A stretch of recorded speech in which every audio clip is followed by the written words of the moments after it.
Hi everyone, welcome to Global Online. This is Ankita Sood. So students, एमपीसेट 2024 exam की अगर आप भी तैयारी कर रहे हैं, लेकिन अभी भी ये समझ में नहीं आ रहा कि पेपर वन का क्या सिलेबस है, क्या टॉपिक ज़रूरी है और कैसे हमें तैयारी शुरू करनी चाहिए, तो आप लोगों के लिए एक बहुत इंपॉर्टेंट वीडियो मैं लेकर आई हूँ, जिसमें पेपर वन का पूरा सिलेबस मैं आपके साथ डिस्कस करूंगी। हर एक यूनिट में से मैं आपको बताऊंगी कि कौन-कौन से टॉपिक्स इंपॉर्टेंट है, हर टॉपिक में से कैसा सवाल आज तक पूछा गया है। सो ये सभी चीजों पर ध्यान रखते हुए शुरू करते हैं आज के डिस्कशन को। सबसे पहले स्टूडेंट्स आपको ये पता होना चाहिए कि पेपर वन में टोटल हमारे पास 10 यूनिट्स होती हैं, जिसमें हर एक यूनिट का इक्वल वेटेज होता है। इक्वल वेटेज का मतलब है कि हर यूनिट में से आप लोगों से 5 क्वेश्चंस पूछे जाएंगे, यानी कि हर यूनिट आपकी 10 नंबर की रहती है। तो उस अकॉर्डिंग आपको सबसे पहली बात ये समझ में आ गई होगी कि हर एक यूनिट आपके लिए बराबर की जरूरी है। ऐसा नहीं है कि कोई यूनिट से कम क्वेश्चंस आते हैं तो आप उसको छोड़कर चले जाओगे, या किसी यूनिट से बहुत ज़्यादा क्वेश्चंस आते हैं तो उसको आप बहुत पढ़ोगे, ऐसा बिल्कुल भी नहीं है। सबसे पहले हम यूनिट नंबर 1 टीचिंग एप्टीट्यूड के सिलेबस से शुरू करते हैं। तो ये सिलेबस आपको हिंदी और इंग्लिश दोनों लैंग्वेजेस में मैंने रखा हुआ है। ये सिलेबस में से आप लोगों को मैं टॉपिक्स बताती हूँ जो कि श्योर है पेपर में आएंगे ही। पहला टॉपिक है आपका लेवल्स ऑफ टीचिंग, जिसमें कि 3 लेवल्स होते हैं: memory level, understanding level and reflective level. ये एक ऐसा सवाल है जिसमें से आपका पहला क्वेश्चन पेपर में बन सकता है। ठीक है।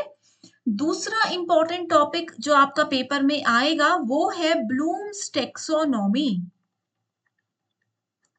ब्लूम्स टेक्सोनॉमी का मतलब होता है ब्लूम का वर्गीकरण। ब्लूम का वर्गीकरण। अब आप बोलोगे कि ये वाला टॉपिक हमें सिलेबस में नहीं दिख रहा, तो आपको ये दिखेगा नहीं, लेकिन स्टूडेंट्स ये इंपॉर्टेंट टॉपिक है। आप चाहे तो अपने एमपी सेट के पीवाईक्यूज देख लीजिए, आप चाहे तो अपने अदर स्टेट्स के पीवाईक्यूज पेपर वन के देख लें, या फिर यूजीसी नेट के पेपर वन के पीवाईक्यूज देख लें। आपको ये टॉपिक सिलेबस में नहीं मिलेगा, लेकिन हर क्वेश्चन पेपर में आपको इसमें से 1 या 2 क्वेश्चन जरूर देखने को मिलेंगे।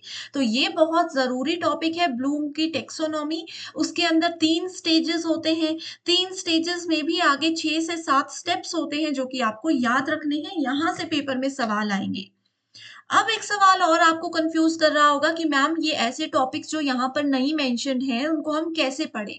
तो देखिए स्टूडेंट्स, उन सब चीज़ों में आपको हेल्प करने के लिए ये देखिए, जो मेरा मैं आपको कंप्लीट कोर्स पढ़ाऊँगी उसमें आप देखिए यहाँ पर इंट्रोडक्शन के बाद आपकी कैरेक्टरिस्टिक्स हैं। ब्लूम्स टेक्सोनॉमी थियरी के साथ-साथ आपको पीवाईक्यूज करवाए जाएँगे। आपको रिवीजन करवाई जाएगी एक्सपेक्टेड क्वेश्चंस के साथ। ठीक है? लेवल्स ऑफ टीचिंग जो मैंने आपको बताया वो आपको यहाँ पर पढ़ाया गया है। अब ये सारे वीडियोस आपको मिलेंगे कहाँ? तो ये सब वीडियोस अवेलेबल है ग्लोबल ऑनलाइन ऐप में। आपको ऐप डाउनलोड करना है, स्टोर सेक्शन पर सर्च बार में लिखना है अपने कोर्स का नाम। इसको यहाँ पर देखोगे कंटेंट पर, तो आपके सामने एक कोर्स आ जाएगा, paper one by Ankita Sood.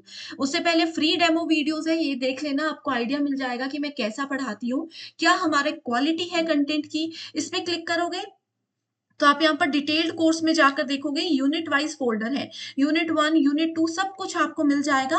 And ये सब चीजें एक्सेस करने के लिए पेपर वन का एक कंप्लीट कोर्स हम लॉन्च कर रहे हैं, जिसमें आपको 3 महीने के अंदर अंदर पेपर वन का पूरा सिलेबस मैं खुद लाइव क्लासेस से कवर करवाऊंगी। डेली आपको 2 से 3 लाइव लेक्चर्स प्रोवाइड करवाए जाएंगे, जिससे आपका सिलेबस तो बहुत जल्दी पूरा होगा ही, साथ ही लाइव आप लोगों के प्रैक्टिस भी मॉक टेस्ट हो जाएंगे। न्यू बैच हमारा 16 सितंबर से स्टार्ट होने वाला है, that is very very important. इस बैच को जरूर आपको ज्वाइन करना चाहिए, एंड इसके लिए 2 व्हाट्सएप नंबर्स भी आपको मैं दे रही हूँ, इन पर आसानी से आप सभी स्टूडेंट्स कांटेक्ट कर सकते हैं। ठीक है। ये देखिए, जो भी टॉपिक्स है, मॉडल्स ऑफ टीचिंग है, या जो भी टॉपिक्स है, सब आपको यहाँ पर आपके सामने दिख जाएंगे। ठीक है। इसके अलावा तीसरे इंपॉर्टेंट टॉपिक पर आते हैं। ठीक है, तीसरा इंपॉर्टेंट टॉपिक है आपका मॉडल्स ऑफ टीचिंग।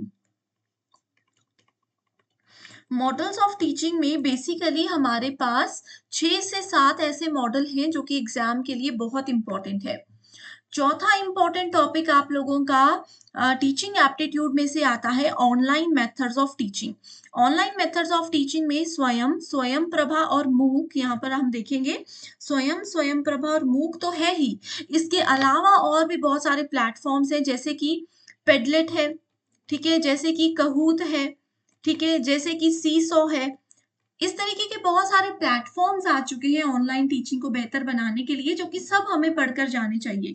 एग्ज़ाम से पहले और भी कोई नए प्लेटफ़ॉर्म इंट्रोड्यूस होंगे, वो भी आपको मैं पढ़ाऊँगी। सो मॉडल्स ऑफ टीचिंग आपके लिए बहुत ज़रूरी हो जाता है।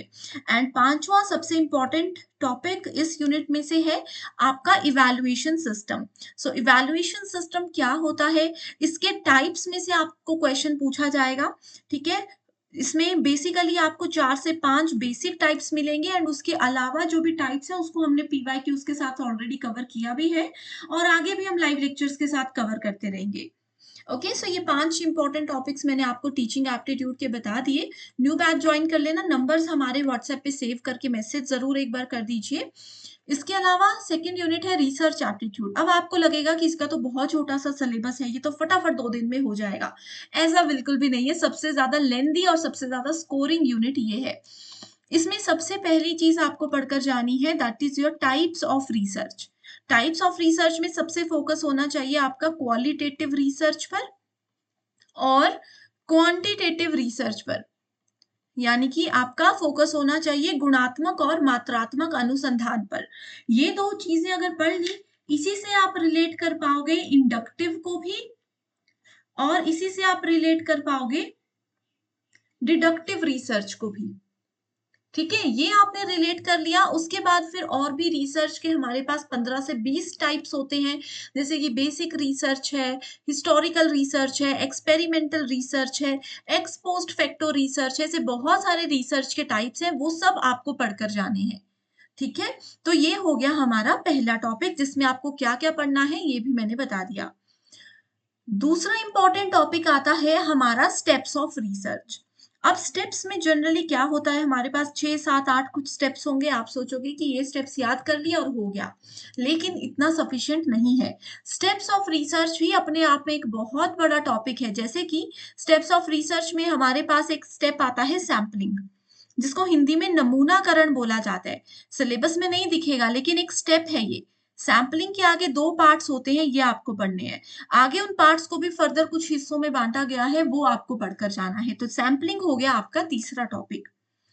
चौथा इम्पोर्टेंट टॉपिक जो है वो है हाइपोथेसिस। हाइपोथेसिस का मतलब होता है परिकल्पना करना। अब परिकल्पना भी स्टेप्स ऑफ रिसर्च में ही एक ज़रूरी स्टेप होता है, जिसमें आपको हाइपोथेसिस के डेफिनेशन के साथ-साथ उसके टाइप्स भी पढ़कर जाने हैं। हाइपोथेसिस को कैसे टेस्ट करते हैं वो भी पढ़कर जाने हैं। इसके कितने लेवल्स होते हैं वो भी पढ़कर जाने हैं और गवर्नमेंट ने हाइपोथेसिस टेस्टिंग को लेकर के कुछ-कुछ रूल्स जो बनाए हैं वो भी पढ़कर जाने हैं। तो ये 4 इम्पोर्टेंट टॉपिक्स मैंने आपको इसके बता दिए। ठीक है? चलिए फिर 5th इम्पोर्टेंट टॉपिक पर बढ़ते हैं। इसके अलावा स्टूडेंट्स अगर आप पेपर 2 का भी ऐसे सिलेबस डिटेल में चाहते हो कि मैं आपको पढ़ाऊँ तो आप एक काम करिए मुझे कमेंट कर दीजिए और अपने सिलेबस अपने सब्जेक्ट का नाम लिख दीजिए। ठीक है? मैं पूरी कोशिश करूँगी वो एनालिसिस भी आपके लिए लाने की। 5वें नंबर पर आता है हमारे पास कैरेक्टरिस्टिक्स ऑफ रिसर्च। अब आप बोलोगे कि मैम कैरेक्टरिस्टिक्स में भी कुछ 7, 8, 9, 10 कुछ इतने पॉइंट्स होंगे, लेकिन ऐसा नहीं है। कैरेक्टरिस्टिक्स ऑफ रिसर्च में हमारे पास बहुत से कैरेक्टरिस्टिक्स हैं, लेकिन सबसे फोकस आपको करना है वैलिडिटी पर और रिलायबिलिटी पर। वैधता और विश्वसनीयता, ये दोनों इम्पोर्टेंट है, इनकी इंट्रोडक्शन तो इम्पोर्टेंट है ही, इनके टाइप्स इम्पोर्टेंट है, इनके थ्रेड्स बहुत ज़्यादा इम्पोर्टेंट है। इन दोनों के बीच में रिलेशन क्या है ये जानना इम्पोर्टेंट है, जिसको पीवाईक्यूज के साथ हम प्रैक्टिस करेंगे तो आपके लिए बेनिफिशियल रहेगा। ठीक है? सो ये है रिसर्च एप्टीट्यूड। क्लियर है? ये क्वेश्चंस आपको पढ़कर जाने हैं। आगे रीडिंग कॉम्प्रिहेंशन है, इसमें आप लोग पैसेज प्रैक्टिस करिए, अभी इसको नहीं भी करोगे तो चलेगा। पेपर से लगभग 40 डेज़ पहले आप लोग डेली 1 पैराग्राफ पढ़ना शुरू कर दो। आपकी प्रैक्टिस अच्छे से हो जाएगी और एग्ज़ाम तक आप बहुत अच्छे से इंग्लिश, हिंदी में क्वेश्चंस को सॉल्व कर पाओगे। आगे है कम्युनिकेशन। सो कम्युनिकेशन में टाइप्स ऑफ कम्युनिकेशन इम्पोर्टेंट है, ठीक है? जिसमें आपका वर्बल, नॉन वर्बल आ जाता है। आपका क्या आता है, मास कम्युनिकेशन है, ग्रुप कम्युनिकेशन है, ठीक है?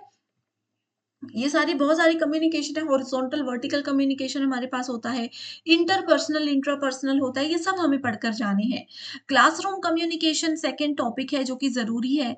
तीसरा टॉपिक है ये 2 हो गए, ये तीसरा है बैरियर्स ऑफ कम्युनिकेशन। चौथे नंबर पर हम पढ़ेंगे मास मीडिया एंड सोसाइटी, ठीक है? जिसमें कि सोशल मीडिया के फ़ायदे, नुकसान, कम्युनिकेशन ये सब चीज़ें आती हैं।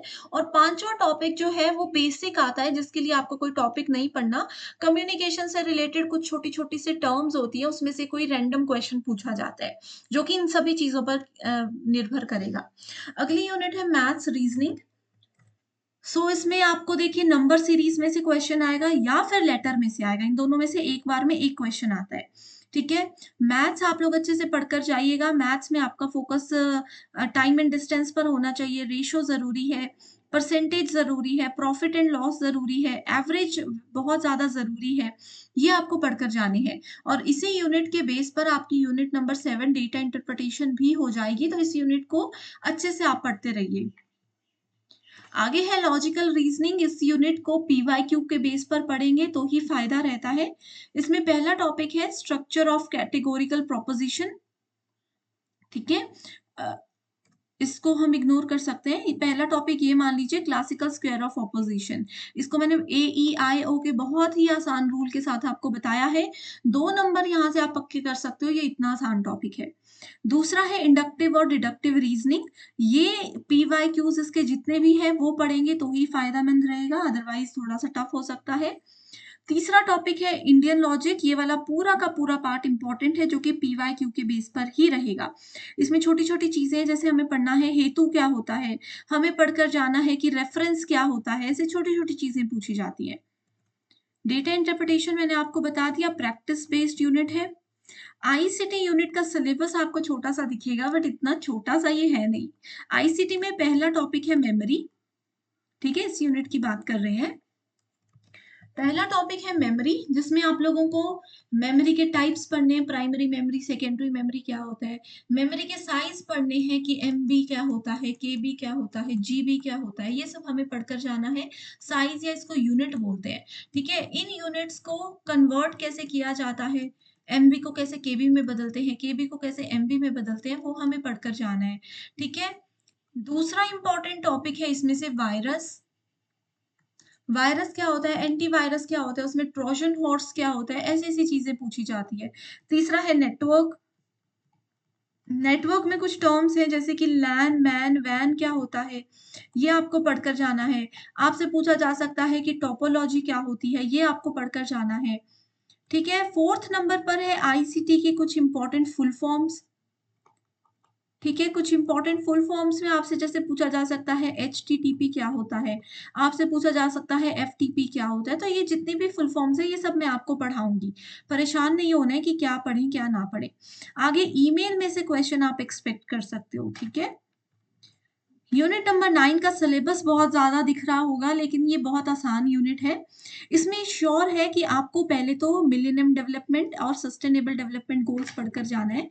ठीक है? मिलेनियम और सतत विकास के लक्ष्य पढ़कर जाना है। इसमें कितने कितने नंबर ऑफ गोल्स हैं, इनका सीक्वेंस आपको याद रखना है।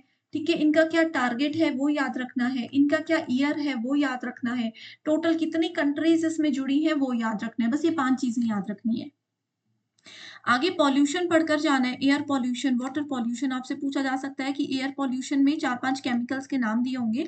आपको बताना है सबसे ज़्यादा एयर पॉल्यूशन कौन फैलाता है, सबसे ज़्यादा वाटर पॉल्यूशन कौन फैलाता है। तो एक तो केमिकल्स के नाम, पॉल्यूटेंट्स के नाम पता होने चाहिए और सबसे ज़्यादा कौन फैलाता है, सबसे कम कौन फैलाता है, वो पढ़कर जाना है। तो 2 टॉपिक्स ये हो गए। तीसरा टॉपिक आपको जो पढ़कर जाना है वो है ये एक्ट्स।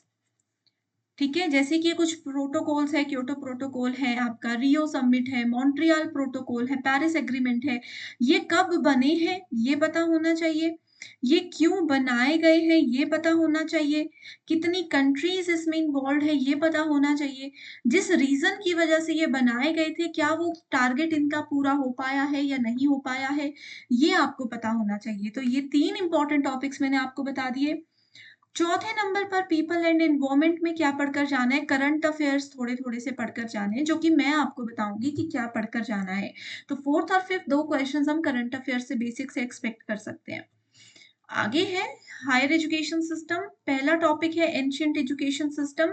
प्राचीन एजुकेशन का जो सिस्टम था जिसमें हमें एंशिएंट यूनिवर्सिटीज़ पढ़कर जानी है। जैसे कि हमारे पास तक्षशिला यूनिवर्सिटी है, हमारे पास नालंदा यूनिवर्सिटी है। ये यूनिवर्सिटी कौन से ईयर में एस्टैब्लिश हुई थी? किसने बनाई थी? ठीक है, इनकी लोकेशन क्या है? अभी भी ये यूनिवर्सिटी इंडिया में है या नहीं है? ये सब हमें पढ़कर जाना है। दूसरा महत्वपूर्ण टॉपिक है एनईपी 2020 नेशनल एजुकेशन पॉलिसी 2020। तीसरा महत्वपूर्ण टॉपिक जो है वो है हमारा एनआईआरएफ। ठीक है, रैंकिंग होती है, ये हर साल दी जाती है यूनिवर्सिटीज़ को रैंकिंग, ये पता होना चाहिए। चौथे नंबर पर है जो यूनिवर्सिटीज़ होती हैं, जैसे डीम्ड यूनिवर्सिटी है, गवर्नमेंट यूनिवर्सिटीज़ हैं, कितनी यूनिवर्सिटीज़ इस साल हमारे कंट्री में बनी है नई, किस यूनिवर्सिटी का क्या फ़ायदा है, ये पढ़कर जाना है। ठीक है, सब कुछ मैं आपको पढ़ाऊँगी। और 5वें नंबर पर हायर एजुकेशन के कुछ इम्पोर्टेंट काउंसिल्स हैं, ये हम लोगों को ज़रूर पढ़कर जाने। कुछ इम्पोर्टेंट कमीशन्स हैं, कुछ काउंसिल्स हैं, जैसे कि यूजीसी क्या होता है, नैक क्या होता है, ये पढ़कर जाना है। यूजीसी को बदल कर अभी HECI Higher Education Council of India बना दिया गया है। इसके 4 वर्टिकल्स होते हैं, ये पढ़कर जाना है। तो पेपर में डायरेक्ट ये टॉपिक्स लिखे नहीं हैं, लेकिन आएँगे ज़रूर आपको पेपर में, ठीक है? तो उस अकॉर्डिंग अपनी तैयारी करते रहिए। और भी कोई सवाल है तो पूछ सकते हो कमेंट करके, या फिर गिवन नंबर्स पर व्हाट्सएप के थ्रू कॉन्टैक्ट कर लो, ये एक अच्छा तरीका है, ठीक है? तो चलिए फिर एंड करते हैं discussion. Thank you so much everyone and I wish you all the very best.